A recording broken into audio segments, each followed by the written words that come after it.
According to Mark Stein of the New York Times, the Mavericks actively exploring trade possibilities with the Clippers and DeAndre Jordan in hopes of finding a workable deal to acquire him. ESPN confirming through league sources DeAndre is, in fact, the Mavs' primary target as free agency nears. If this sounds like deja vu, well, you've heard this story before, but what do you make of that, Kevin? Okay, and this is more of a commentary on the state of the game than it is on DeAndre Jordan, who I think is a very nice player. A one-way, 30-year-old center who relies on athleticism as his main attribute. Look, if you can get him on a good deal, there's a number at which DeAndre Jordan is a good acquisition for a team in need of a guy in the middle. But I kind of want the Mavs to go a little small ball with Luka. I just would like to see them open up. And DeAndre's not a guy with any sort of range. I mean, the other thing is, and I said this yesterday, I just would like to see Dallas be one of these acquisition. You want Dallas to tank? Well, not so much tank, because look, they don't have, for instance, they don't have a pick next year. Right. You know what I'd love for them to do?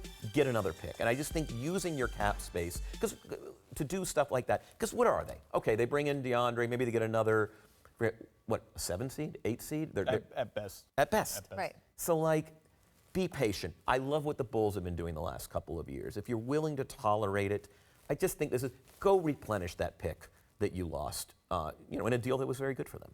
If they are not going to do that, and it doesn't appear that they are, I don't mind DeAndre there. Rim-rolling centers do really well in Rick Carlisle offenses. They always have been from Tyson Chandler on down, and he'll fit there, and maybe it's a signal they're scared by DeMarcus Cousins' injuries, and they don't think they can get Capella because Houston will just match any offer sheet, and they're just like, this is just bird in the hand, let's take it. All right, I want to ask you guys about the mechanics, though, of how this would work. So DeAndre has until tomorrow night to opt in or opt out.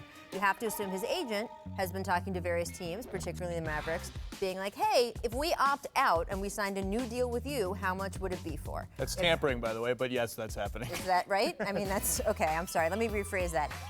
DeAndre's agent is speaking to someone who's speaking to someone who's speaking to someone. Looking for smoke signals over the Rocky Mountains. Whatever, right. Okay, so some version of that is happening. And if they can't get as good a deal overall as they think they would by opting in, they'll opt in and then try to suggest a trade, which obviously the Clippers are involved and aware with as well, although there's been conflicting reports on whether they've had permission to speak to DeAndre. I think we're saying now that they have not had that permission yet.